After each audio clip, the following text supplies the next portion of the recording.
نحمده ونصلي ونسلم على رسوله الكريم اما بعد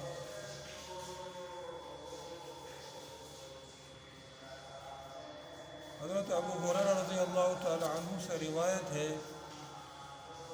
کہ رسول اللہ صلی اللہ علیہ وسلم نے ارشاد فرمایا،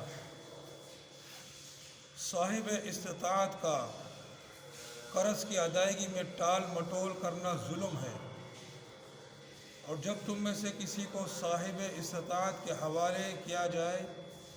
تو اس حوالے کو قبول کر لینا چاہیے۔ حدیث پاک کے جز کا مطلب یہ ہے کہ جو شخص کوئی چیز خریدے اور اس کی قیمت ادا کرنے کی استطاعت رکھنے کے باوجود ادا نہ کرے، یا کسی کا قرض دار ہو اور ادائیگی قرض پر قادر ہونے کے باوجود قرض ادا کرنے میں تاخیر کرے تو یہ ظلم ہے۔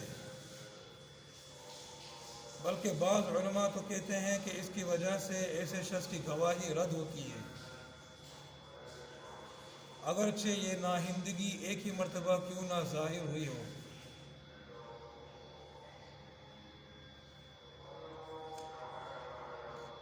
لیکن دوسرے علماء فرماتے ہیں کہ اگر بار بار یہ ناہندگی میں مبتلا ہو تو پھر اس کی گواہی رد کی جائے گی۔ حدیث پاک کے دوسرے جز، اور جب تم سے کسی کو صاحب استطاعت کے حوالے کیا جائے، کا مطلب یہ ہے کہ مثلا کسی شخص کا کسی پر قرض ہو اور وہ قرض دار قرض کی ادائیگی پر قادر نہ ہونے کی وجہ سے کسی مالدار شخص سے یہ کہے کہ تم میرا قرض ادا کر دینا، تو قرض خواہ کو چاہیے کہ وہ قرض دار کی اس بات کو قبول کر لے تاکہ اس کا مال ضائع نہ ہو۔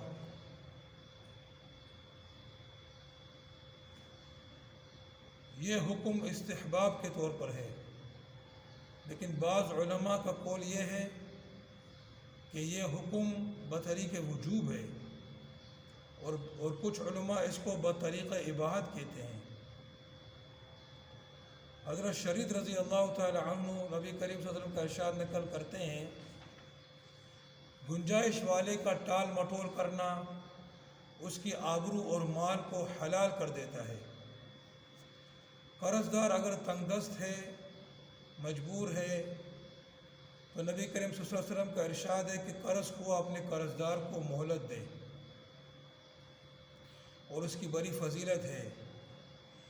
اور اگر کوئی شخص گنجائش ہوتے ہوئے قرض ادا نہ کرے تو یہ زیادتی ہے، اور قرض خواہ کو یہ حق ہو جاتا ہے کہ چار آدمیوں کے درمیان اس بات کا چرچا کرے، اور یا پھر اس کو سب کے سامنے پکڑ لے اور سختی سے اس سے وصول کرے، عدالت سے چارہ جوئی کرے۔ نبی اکرم صلی اللہ علیہ وسلم کا ارشاد ہے کہ 3 آدمی وہ ہیں جن کو اللہ تعالیٰ پسند کرتا ہے، اور 3 آدمی وہ ہیں جن کو اللہ تعالیٰ نفرت کرتا ہے۔ وہ 3 آدمی جن سے اللہ نفرت کرتا ہے: برا زناکار، اور تنگ دستی کے باوجود غرور اور عقل رکھنے والا، اور ظالم دولت مند۔ برا زناکار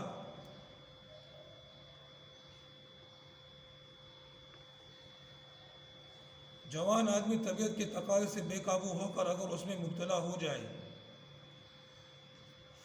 تو، مگر برا جب یہ حرکت کرے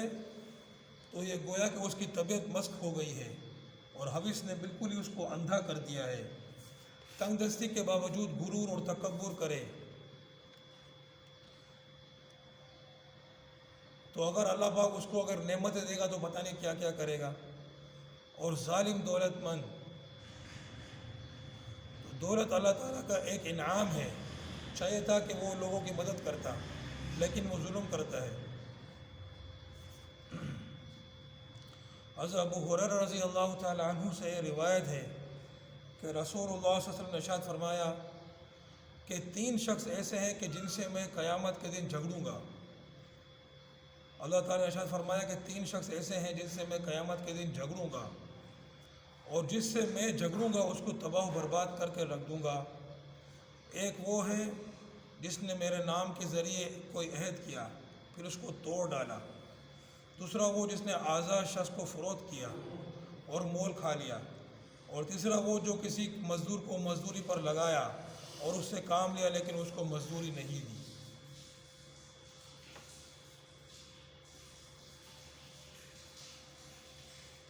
حضرت عبداللہ بن عمر رضی اللہ تعالیٰ سے روایت ہے کہ مزدور کا پسینہ خشک ہونے سے پہلے اس کی مزدوری ادا کر دیا کرو، مطلب یہ کہ وہ کام پورا کرے فوراً اس کو مزدوری دے دو۔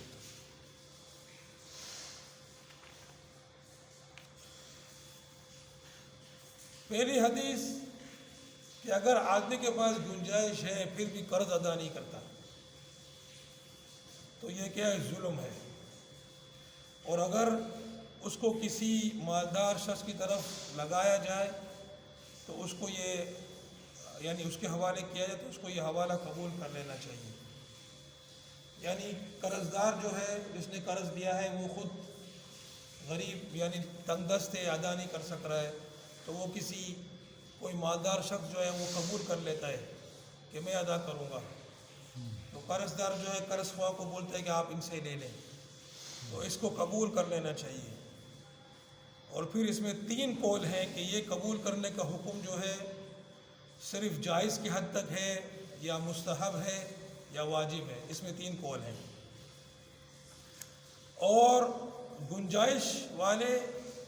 کا ٹال مٹول کرنا اس کی آبرو اور مال کو حلال کر دیتا ہے۔ یعنی اگر قرض دار اگر آدمی جانتا ہے کہ بھائی یہ مجھے قرض ادا کر سکتا ہے، نہیں کر رہا ہے، تو پھر اس کو حق ہے کہ وہ اس کو ذلیل کرے، اور اگر اس کو موقع ملے تو اس کے مال میں سے اتنا لے لے جتنا اس پر اس کا قرض ہے، اس کے مال کو بھی حلال کر دیتا ہے، اس کی عزت کو بھی حلال کر دیتا ہے کہ وہ اس کو ذلیل بھی کر سکتا ہے، صحیح ہے، لوگوں کے سامنے اس کو ذلیل کر سکتا ہے، سختی کے ساتھ معاملہ کر سکتا ہے، اور اتنا مال بھی اس سے لے سکتا ہے زبردستی جتنا اس کا قرض ہے۔ اور تیسری حدیث یہاں پہ ہم نے پہلے بھی پڑھی تھی کہ اللہ تعالیٰ کو نفرت ہے برا زنا کار، تو ظاہر ہے ایک آدمی جوان ہو جب وہ کبیرہ گناہ ہے جوانی میں، تو بوڑھا ہو کر زنا کرے تو وہ تو پھر اس سے بھی آگے، اور تنگ دستی کے باوجود، تو تنگ دست سے پھر بھی غرور کرتا ہے، اللہ پاک اگر اس کو مار دیتا تو پتہ نہیں کیا کرتا ہے۔ اور ظالم دولت مند، دولت اللہ نے دی ہے، بجائے یہ کہ لوگوں کی مدد کرتا لوگوں کے حق مار رہا ہے۔ اور اللہ پاک یعنی 3 آدمیوں سے جھگڑے گا، یعنی اللہ پاک کی خاص دشمنی یا جھگڑا ان کے ساتھ ہوگا۔ ایک وہ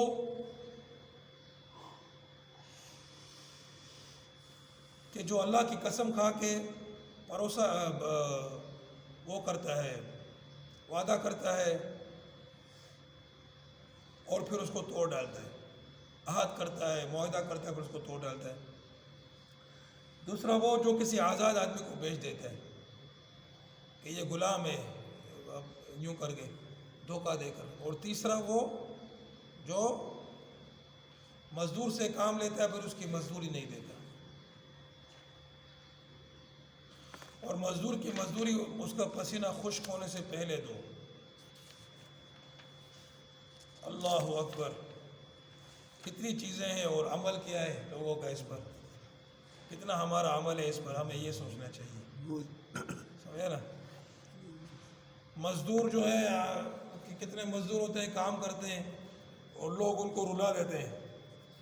مزدوری دیتے نہیں ہے، خاص طور پر ٹھیکیدار تو یہ کام بہت کرتے ہیں، بہت کام ٹھیکیدار تو کچھ اپنی جیب میں رکھتے ہیں، اس کو آدھا اس کو مزدور کو دے دیتے ہیں۔ ہاں، مزدور کو مزدوری دیتے نہیں ہے، اور جس کا ٹھیکہ پکڑا اس سے پیسے لیتے رہتے ہیں۔ اور گنجائش کے باوجود قرض ادا نہیں کرنا، یہ بھی کتنے لوگ اس میں، یہ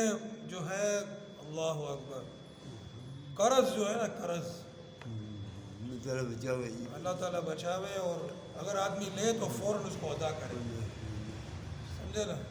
جیسی جیسی گنجائش بنتی جائے ادا کرتا جائے، اس کو ختم کر دے۔ لوگ قرض لے کر بیٹھ جاتے ہیں، پھر بھول جاتے ہیں، کوئی قرضہ بھی ہے. جی بہت دفعہ ایسا بھی ہوتا ہے کہ جو قرض خواہ ہوتا ہے جس نے قرض دیا وہ بھی تھک کے چھوڑ دیتا ہے. پھر بولتا ہے غرق کرو ابھی کتنا اس کے پیچھے جاؤں گا میں, سمجھے. اور اگر بعض دفعہ ایسا بھی ہوتا ہے کہ قرض جس نے دیا ہے اگر وہ سختی سے کام لیتا ہے تو پھر وہ بھی اس کے ساتھ جھگڑا کرتا ہے جس نے قرض لیا ہے. پھر آپس میں جھگڑا ہو جاتا ہے, جی جھگڑا آپس میں لڑائی ہو جاتی ہے. یہ وہ تو بہرحال یہ تو دنیا کے معاملات ہیں.